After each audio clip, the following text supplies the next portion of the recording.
Hello friends, आज आपण डिटेलमध्ये समजणार आहोत आयपीओ मध्ये यूज होणाऱ्या टर्मिनॉलॉजीज अगदी साध्या सोप्या भाषेत आणि काही एक्झाम्पल्स इथे आपण डिस्कस करू म्हणजे तुमचा बेसही क्लिअर होईल. मागील व्हिडिओमध्ये आपण बजाज हाऊसिंग फायनान्सचा एक शॉर्ट अनालिसिस केला. त्याचाच बेस पकडून आपण आज आयपीओ मध्ये वापरले जाणारे टर्म समजून घेऊ. बजाज हाऊसिंग फायनान्सचा आयपीओ 9 तारखेला सबस्क्रिप्शनसाठी ओपन झाला आणि 11 तारखेला बंद झाला. म्हणजे जर आपल्याला अप्लाय करायचं असेल तर या आयपीओ मध्ये 9 ते 11 या 3 दिवसात करू शकता. एक इंडिव्हिज्युअल एकच अप्लिकेशन करू शकतो. म्हणूनच आयपीओ अलॉटमेंटचे चान्सेस वाढवायचे असतील तर फॅमिलीमधील सगळ्यांच्या डीमॅट अकाउंटमधून आपण अप्लाय करू शकतो. सेबीच्या नियमानुसार जर सांगायचं झालं तर आयपीओ सबस्क्रिप्शनसाठी 3 ते 7 दिवसांपर्यंत खुले असतात. बजाज हाऊसिंगचा हा इश्यू जो आहे तो 3 दिवसांसाठी खुला होता आणि बहुतेक आयपीओ जर तुम्ही पाहिलेत तर हे आयपीओ 3 दिवसांकरताच ओपन असतात. बीएचएफचा हा आयपीओ एक बुक बिल्डिंग इश्यू होता. तर बुक बिल्डिंग समजण्याआधी आपल्याला हे समजलं पाहिजे की आयपीओच्या प्राइसिंगचे 2 प्रकार असतात, फिक्स्ड प्राइस इश्यू आणि बुक बिल्डिंग इश्यू. तर फिक्स्ड प्राइस मध्ये कंपनी आपल्या इश्यूची फिक्स्ड प्राइस ठरवते आणि इन्व्हेस्टर्सना त्या प्राइसवरच सबस्क्राईब करावं लागतं. उदाहरणार्थ जर एखाद्या कंपनीने शेअरची प्राइस 300 रुपये ठरवली आणि एका लॉटमध्ये 48 शेअर्स आहेत तर एका लॉटसाठी तुम्हाला 14,400 रुपयांचं इन्व्हेस्टमेंट करावं लागेल. पण बुक बिल्डिंग खूप वेगळा प्रकार आहे आणि खूप प्रॅक्टिकल प्राइसिंग स्ट्रॅटेजी आहे. याला प्राइस डिस्कव्हरी असंही म्हणतात. या प्रक्रियेत कंपनी एक प्राइस बँड ठरवते. इथे कंपनीला यासाठी इन्व्हेस्टमेंट बँकर्स मदत करतात ज्यांना आपण लीड बुक मॅनेजर्सही म्हणतो. तर आपण पाहिलंच होतं की बीएचएफ यांचं प्राइस बँड होतं 66 ते 70 प्रति शेअर आणि इथे एका लॉटमध्ये 214 शेअर्स असतील. म्हणजे जर तुम्ही हायेस्ट प्राइस 70 रुपीज एका लॉटसाठी सिलेक्ट केले तरी तुमचं एकूण इन्व्हेस्टमेंट 14,980 पर लॉट हे होईल. इथे एका लॉटची किंमत 15,000 पेक्षा कमी आहे हे तुम्ही नोटीस केलं का? तर हो, ॲज पर सेबी रेग्युलेशन एका लॉटची किंमत 15,000 पेक्षा जास्त नसावी आणि आयपीओ मध्ये लॉटमध्येच शेअर्स अप्लाय करावे लागतात. आणि असं का?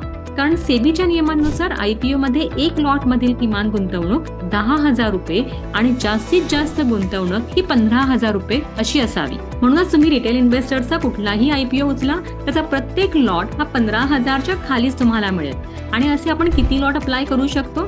तर अराउंड 13 लॉट्स, 13 लॉट आपण अप्लाय करू शकतो. अगेन इकडे सेबी म्हणते जे इन्व्हेस्टर्स आयपीओ मध्ये 2 लाखाच्या आत इन्व्हेस्ट करतात ते झाले रिटेल इन्व्हेस्टर्स आणि 2 लाखांपेक्षा जास्त इन्व्हेस्ट करणारे झाले HNI आणि ही कॅटेगरी वेगळी आहे. आता प्राइस बँड काय असतो हे सुद्धा समजून घेऊया. तर इथे 66 to 70चा प्राइस बँड आहे. 66 जी आहे ती आहे मिनिमम प्राइस म्हणजेच फ्लोअर प्राइस आणि 70 रुपीज आहे ही हायेस्ट प्राइस आहे म्हणजेच कॅप प्राइस. सेबीच्या नियमानुसार प्राइस बँड मधील जो फरक आहे तो 20% जास्त असू नये. फॉर एक्झाम्पल जर 100 रुपये फ्लोअर प्राइस आहे तर कॅप प्राइस मॅक्झिमम 120 रुपये असू शकते. मी अगोदरच म्हटलं होतं की याला प्राइस डिस्कव्हरी असं सुद्धा म्हणतात. तर यासाठीच की जर कंपनीला वाटलं की जो प्राइस बँड आम्ही ठरवला आहे तो मार्केटमध्ये एक्सेप्टेबल होत नाही आहे म्हणजे जास्त आहे तर कंपनी ह्याला रिवाइज करून नवीन प्राइस बँड इंट्रोड्यूस करून आयपीओ परत लॉन्च करू शकते. आणि एवढंच नाही तर कंपनीला वाटलं की प्राइस बँड लोवर आहे आणि मार्केट आमच्या इश्यूला जास्त व्हॅल्यू द्यायला तयार आहे तर हाच प्राइस बँड रिवाइज करून हायर प्राइस बँड ही कंपनी सेट करू शकते. म्हणजेच इन्व्हेस्टर्सच्या रेस्पॉन्सनुसार यामध्ये चेंजेस करू शकतात.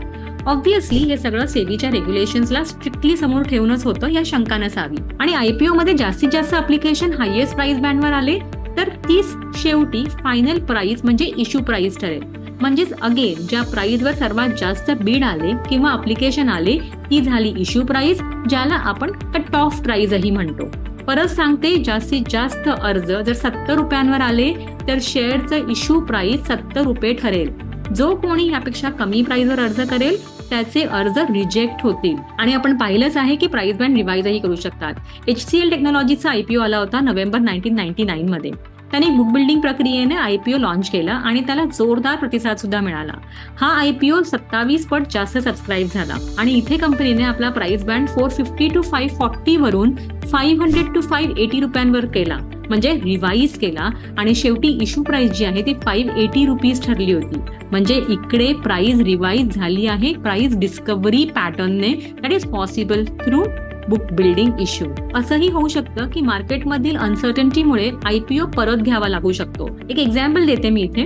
अँटनी वेस्टचा आयपीओ येणार होता मार्च 2020 मध्ये पण येस बँकच्या ट्रॅजिक फॉलमुळे आणि कोविड-19च्या आगमनामुळे बाजारामध्ये खूप उतार चढाव आले त्यामुळे आयपीओ पोस्टपोन करावा लागला. नंतर डिसेंबर 2020 मध्ये तो पुन्हा लॉन्च केला आणि ह्यावेळी हा IPO 15 पट जास्त सबस्क्राईब झाला. आता जरा इन्व्हेस्टर कॅटेगरीवरती पण नजर टाकूया. सेबीने खालील इन्व्हेस्टर्स कॅटेगरीसाठी काही पर्सेंटेज रिझर्व्ह केलेले आहेत आणि जर कंपनी प्रॉफिटेबल असेल, जी आपल्या कंडिशनमध्ये बजाज हाऊसिंग फायनान्स आहेच, तर 35% जे आहे ते रिटेल इन्व्हेस्टर्ससाठी जे आहे रिझर्व्ह केले जातात. म्हणजे तुमच्या आमच्यासारखी लोक जी 2 लाखांपेक्षा कमी इन्व्हेस्टमेंट करणार आहेत. 15% जो कोटा आहे तो non institutional investor that is NII म्हणजे हाय नेटवर्थ इंडिव्हिज्युअलसाठी रिझर्व्ह केला जातो आणि 50% जो कोटा आहे तो qualified institutional buyers that is QIBs म्हणजे mutual funds, pension funds, insurance companies, foreign institutional इन्व्हेस्टर्ससाठी रिझर्व्ह केला जातो. बऱ्याचदा लोक प्रश्न विचारतात की अँकर इन्व्हेस्टर्स कोण असतात. तर हे असे इन्व्हेस्टर्स आहेत ज्यांची इन्व्हेस्टमेंट ॲप्लिकेशन 10 कोटींपेक्षा जास्त असेल तर त्यांना आपण अँकर इन्व्हेस्टर्स म्हणू. जसे या IPO मध्ये बजाज हाऊसिंग फायनान्सने अँकर इन्व्हेस्टर्स आकर्षित केले. For example HDFC mutual fund, SBI mutual fund आणि international giants like GIC, Morgan Stanley. आणि ह्या अँकर्स इन्व्हेस्टर्सना बऱ्याचदा IPO ओपन होण्याच्या आधी शेअर्स अलॉट केले जातात, ज्यामुळे जनरल पब्लिक जे आहे त्यांचा कॉन्फिडन्स वाढेल आणि त्यांना एक अश्युरन्स मिळेल की मोठे प्लेयर्स यामध्ये इन्व्हेस्टेड आहेत. आणि सेबीचा एक रूल असाही आहे की हे अँकर इन्व्हेस्टर्स जे आहेत ते IPO लिस्ट झाल्यानंतर 30 दिवसांपर्यंत आपला स्टेक मार्केटमध्ये विकू शकत नाही. हे झालं प्रॉफिटेबल कंपनीज बद्दल. जर कंपनी प्रॉफिटेबल नसेल तर सेबीचे नियम वेगळे आहेत. तर इथे इन्स्टिट्यूशनल इन्व्हेस्टर्स जे आहेत त्यांना जास्त एक्सपोजर दिला जातो, त्यांच्याकडे जास्त रिसोर्सेस आहेत, चांगली अनालिस्टची टीम आहे जी ह्याला कम्प्लिटली चेक करून आणि मगच हे इन्स्टिट्यूशनल इन्व्हेस्टर्स जे आहेत ते एक्सपोजर घेतात. आणि रिटेल इन्व्हेस्टर्स इथे फक्त 15% एक्सपोजर घेऊ शकतात, ज्यामुळे त्यांचा इंटरेस्ट जो आहे तो प्रोटेक्ट होईल. अजूनही बरेच निकष आहेत ज्यावर कंपनीला उतरावं लागतं जर कंपनी प्रॉफिटेबल नसेल आणि IPO आणत असेल. For example in case of Zomato and Paytm. बऱ्याचदा आपण बघितलं असेल की IPOचे 2 कॉम्पोनंट बघायला मिळतात, जसे बजाज हाऊसिंगच्या केसमध्ये पण आहे. एक कॉम्पोनंट आहे 3,560 करोड रुपयांचा. हा आहे फ्रेश इश्यू, म्हणजेच हा पैसा कंपनीच्या ग्रोथसाठी खर्च होईल. आणि 3,000 कोटींचा ऑफर फॉर सेल आहे, म्हणजेच एक्झिस्टिंग शेअर होल्डर्स आपला स्टेक जो आहे ते इथे ऑफलोड करतील. याचा अर्थ 3,000 कोटी बजाज फायनान्सचे जे प्रमोटर्स आहेत त्यांच्या खिशात जाणार आहे. म्हणजेच ह्या फंडचा कंपनीला डायरेक्ट असा काहीच फायदा होणार नाही. बरेच स्टार्टअप जेव्हा लिस्ट होतात तेव्हा IPO हा तिथल्या प्रायव्हेट इक्विटी फंडसाठी एक एक्झिट रूट असतो.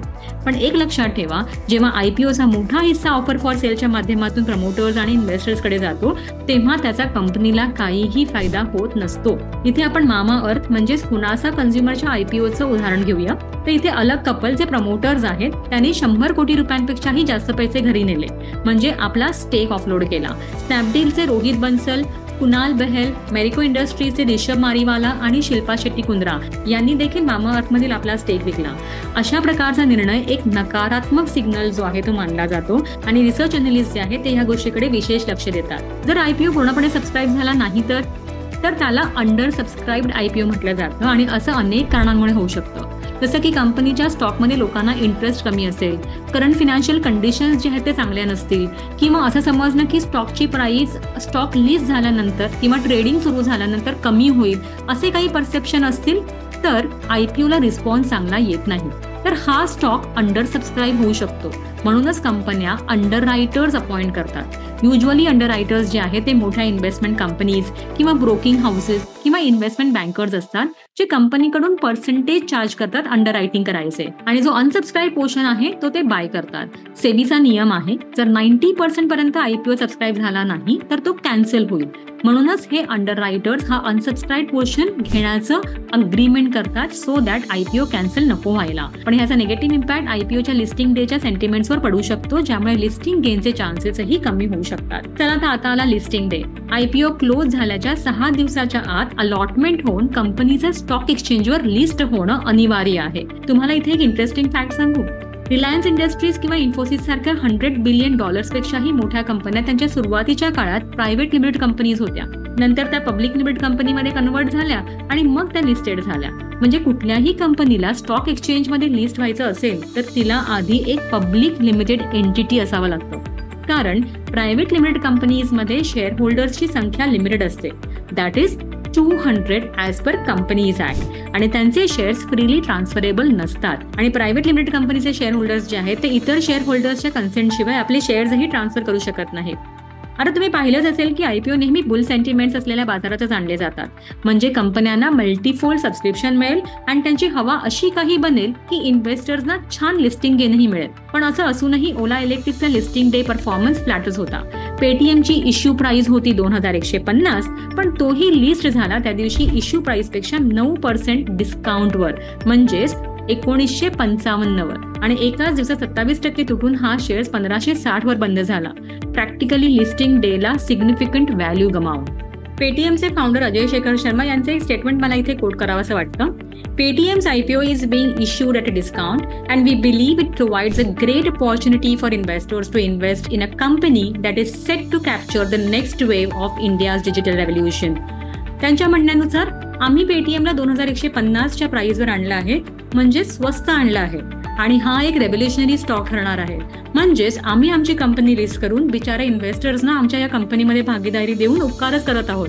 आणि असा माइंडसेट ठेवणाऱ्या कंपनीचा आजचा शेअर प्राइस जरा बघा. आयपीओचा युफोरिया जर थांबवायचा असेल तर त्याला समजून घेणं जरुरी आहे. म्हणूनच हा व्हिडिओ बनवायचा आट्टा हाच. Thanks for your time and happy investing.